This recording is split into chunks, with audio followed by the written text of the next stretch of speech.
sir. Yes, so how do I find out what's in Oh, peel and peak, right? Peel Very peak. good. So my stabilization, glass management, peel and peak. Those can all happen at the same time, right? So AutoX is very much an evolution of multitasking. Get as much done safely as we can at the same time, right? So those three I could probably hammer out pretty thoroughly, right? If it's super wobbly, I may need to wait a little longer for stabilization.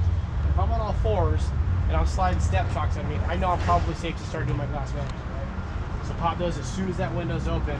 I can get in there, I can start pulling stuff out. Hey, what do I got on my A post? What do I got on my A post, right? If you do peel and peak, make sure you communicate with the cutters, okay? Tell them, hey, you're good to go on all three posts, or hey, you can't cut from here to here, you got a canister, whatever it might be. If you're cutting and nobody has told you, you better be double checking just to make sure, right? Make sure you know what you're getting into prior to committing to starting that cut. Does that make sense? Yes, sir. All right, always know what we're getting into prior to us actually committing there, okay? So once we get all that done, we're going to start with the evolution, right? So on this car, we're going to do the passenger side. We're going to work front to back, okay? So what are my purchase point techniques? For the glass, for the front windshield glass, we're going to use That's glass management. Oh, okay. How are we going to make a purchase point? We could use one of our hand tools. No, I'm not using hand tools. I'm using Sumatra. So what techniques were you taught in the PowerPoint? Vertical spread. Vertical lift is one, right? Put it in that window, lift it up. Good to go, right? What's the other one? From the fender. Good, fender pinch, right? So we'll talk about it, but where that hood meets the fender, that seam right there, the opening, make sure that top tooth clears that, okay? If we don't clear that, you're more than likely gonna slide that thing off. We're not gonna get a very good bite. If we can open those wide, hit that bottom tooth in the bottom of the fender and rotate it up and get as far past that seam as you can, you're more than likely gonna get a good bite. You'll get a good effect on that. Good. So we're going to take the front door. We'll switch and attack the bolt first on the back door, just to change up the tactics a little bit. Then we're going to cut A, B, and C. If you guys want to come over here real quick. This car's a little bit different, right? So what is this for here? That's A post. B post. C. This one's got a D post, right? Post. So a lot of cars, sometimes this little window, it's inside the door, right? If it's inside the door, it's still an A, B, and C post. It's just a fake little piece of metal that's going to come out with the door. If they move this window outside the door, then we have a true D post, right? So we got to make sure we cut that. What's going to be attached to the D post? If you look in here, what are you going to see? Wires. Good, right? So we know we're going to have a seat belt here. That's a given on the B post, right? But if we have a true D post, you got to worry about that seat belt, right? Make sure we cut that as we go to work, okay? When we do the glass management, typically we're going to pull that glass out, get it away from the patients. For today, push it all inside, makes cleanup that much easier, right? Yes, sir. You guys will see the difference. The front windows are not tinted, the back windows are. The back window, you can see what it does to the glass. It's almost like a glue, holds it together in like bigger chunks, which is nice. Without it, it kind of goes everywhere, but it is what it is. So my brother talked about that axe technique, right? That frickin' explodes windows. Explodes them, glass goes flying everywhere. It is a technique, it's a way to do it. That should be like your last resort, okay? We've got the little window punches over there, so we're gonna use that. It keeps that window nice and intact, then we'll come in. Typically we'd pull it out, get it away from the patient, but for today we're gonna push it back in, okay? Once we get A, B, C, and D cut, we'll take the roof, and then we'll come back and roll the dash, Yes, sir. okay? Let the tools work, right? Get a good bite, watch the metal. I'll kind of show you where to watch for the tearing. Once the metal starts to tear, we want to stop and reset. Once it tears, we're starting to lose the integrity of the door, right? We're not really pulling against the door anymore. It's just kind of skinning it, which isn't what we want. Yeah. Any questions? All right, so let's go full PPE, helmet, eye protection, gloves, bunkers. If you get a gnarly rollover and you know there's 4 or 5 patients in there, where do you want to set your tools up?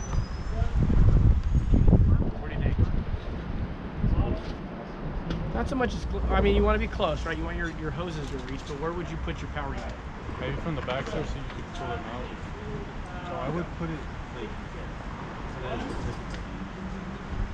Okay, just know where you need to work, right? Would it make sense to put your power unit over here if you got to work on both sides? Yes, sir. You'd probably put it somewhere like straight ahead or straight back, right? Depending on where my best access is, so I can get to both sides. We're only going to be working on one side, so you can either go right off the front or we can kick it over that way a little bit. I don't care. But just, that's all that stuff where as we get on scene, that scene's going to kind of dictate a couple things in our size up, right? I can't really tell exactly where to put all my stuff until I'm there. So once we see the car, that should start to kind of, all right, there's my car, here's where my priority patient is, this is where we set my stuff up, this is where hoses are going to run, all that kind of stuff, okay? As these doors start to pop, we're going to brace them. Watch your hoses. If we know a door is about to come off, because we're gonna spread it off, make sure hose isn't running right underneath that fall zone, right? We don't want to pinch that thing with the metal. Just be cognizant of where those hoses are. Any questions? All right, let's get to work. We'll get everything set up. We can start with stabilization, glass management, penalty. Let's get a boot. What is it again? Stabilization, glass management, and peak. Sorry. Like that. I'll grab that one right there. Someone grabs it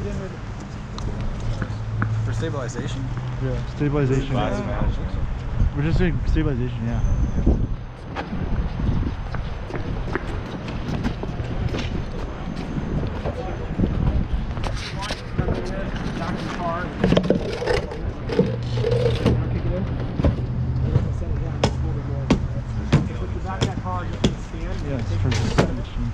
But just set it in, give it a kick, should be good to go. As we check, you're going to see this car buckle and roll and move, right? Every time it does that, we got to make sure we recheck our stabilization. Okay? All right, what else can be done right now? Sorry, can we use Glass management, good. glass management for this guy? You can, go for it. But just, so laminated glass. That a Sawzall is really good because it's fast, but it throws glass shards everywhere. That fine dust you're going to see, it's glass, right?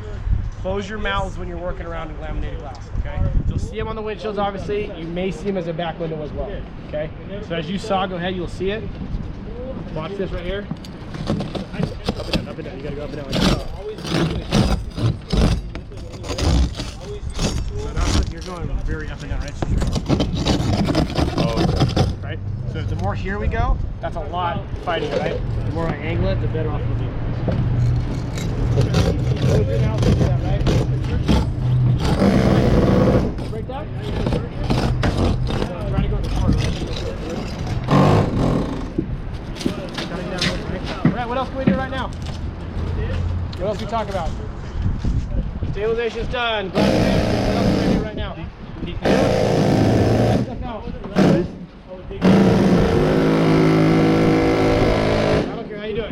Figure it out. Come on. Don't put this back. That's why it has to be normal. You guys go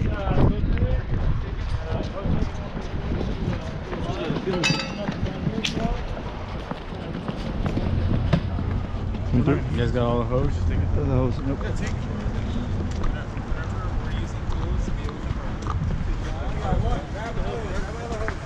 Hey, pace, boys, come on, come on. People are in here, people are trapped. Fire that thing out, no need to wait for the hoses. You need that choke on? It's been running all day, right? Set everything up, let's go. What are you doing? Feeling peak. Let's go. Okay, a lot of stuff is happening at once. Pull it, pull the pull start cord.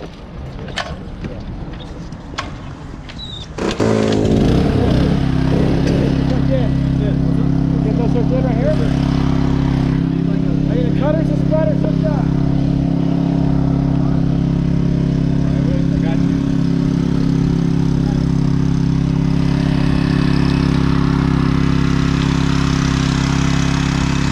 What else are we connecting? Ready to go?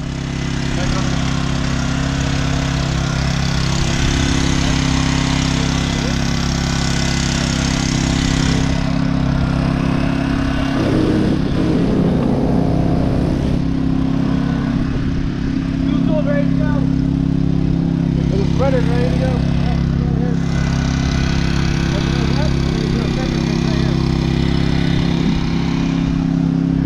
All the way, sir? Not all the way. You gotta grab that for me. Towards me.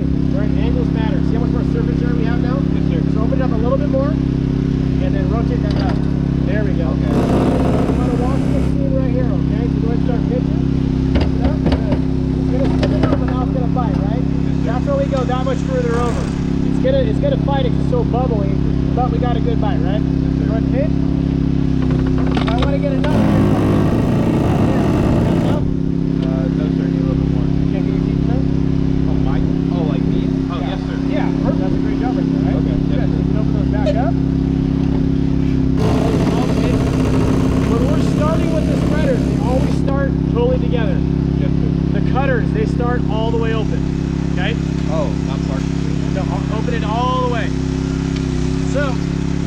angles matter, right? So do I want to come in here and push against this whole door? Or do I want to take a step here and now start forcing this out? Force it out, Force sir. it out to open that up, right? So know what your angles are doing for you, okay? I don't want to come in off the shoulder. I want as much movement there as long as I want. There, handles up top, right? Good handle, there you go. So my goal here is I want to spread this enough so I can get my cutters in there. Good, go ahead. Might have to baby step a little bit.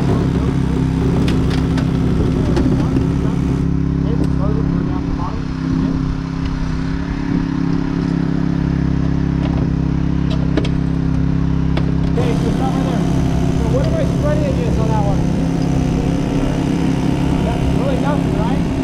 So try to get the frame to back up that tube. You want to hope to have an anchor, so that side anchors in and now this side starts to push, right? Otherwise, we're spreading this and not going to hit anywhere, it's not helping down here. Does that make sense? Yeah, exactly. There you go, good. So that angle matters.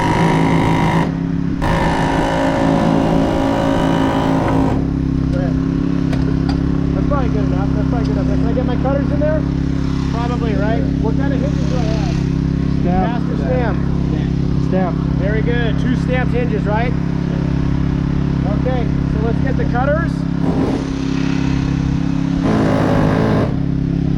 Got someone brace the wheel. Watch out. The wire. Open.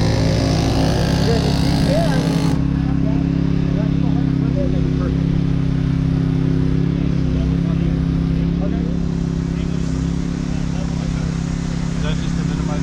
Yeah, one less cut, right? You're good. Let it work. Let it work.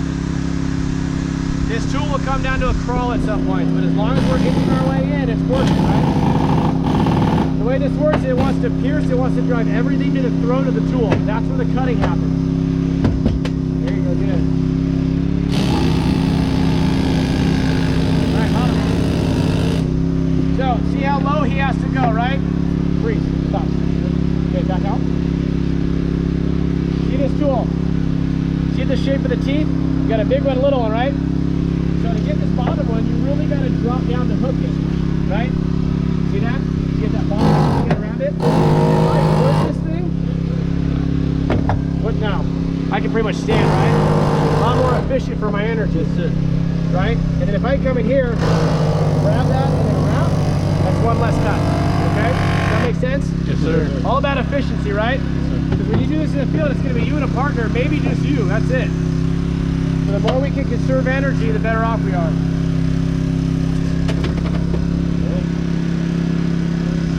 Good. So it's going to suck that tool in, go find it, it's going to go. Move your hand. That's not doing anything. You can just have to hold it. There you go. Relax that hand. There you go. Good. Now we'll come back and grab it. Okay, real quick, this is what'll get people. These smaller cars, if you look right here, there's a tiny little tie rod in here. Okay, it's right there. You guys see that black little tie rod? That thing is hidden a lot of times. You go to pull this door out thinking you're free, and that thing holds it. It's a frickin' pain in the ass, right? Smallest mechanism of this door, it'll hold it. So if you can, try to sink that tooth in there and stick that little bracket. Sir. Sir, training tool. Yeah. You said sometimes you'll be by yourself. At that point, would you just not stabilize it, or nobody would hold You the still door? gotta get everything done. Yes, sir. But hey, so your fingers, just right here, just push on. There you go. If that door sucks in, I don't want you smashing the finger. Like we have a 3-man truck in Newport. So on our west end, if you get a cutter, it's all still got to get done. We got to stabilize, we got to break the glass. Okay. Why not? You got it, Ed.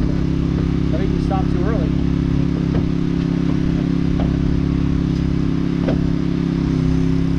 If it's not working that way, then flip it over. Right? And sir, you said when you start, it has to be all the way open? For the most part, yeah. Because when we're taking bites, I want to sink that tool in. I want the throat as deep in there as possible because I get a better bite that way. Right here, it probably doesn't matter as much if I'm cutting a tiny little piece of metal. That's what I meant. Right? Yeah. For If instance I'm like cutting this, electrical, just as long as I can get it in there, that's all I need. But for the most part, yeah, you want that wide open to get a big bite. Yes, sir. There you go. You didn't let it work, did you? You didn't trust it last time. Good. So let that thing work, right? All right, so let's get the spreaders over here. Can I do that? I'll do cutters next. Let's You swap said in you now. did like Someone else 3 brace the things. door. I've not done that. I haven't done one thing. You see the spreaders? Spreaders. So if you pull this door out, pull that head down, and move it up and down. Once it happens right here, right? See how it kind of affects where the seam opens up? So if you're going to be spreading over here, communicate with your guy, hey, push that end down, I want to start at the top, right? Let him know what you want. Push that end down. Yeah, if that's what you like, you just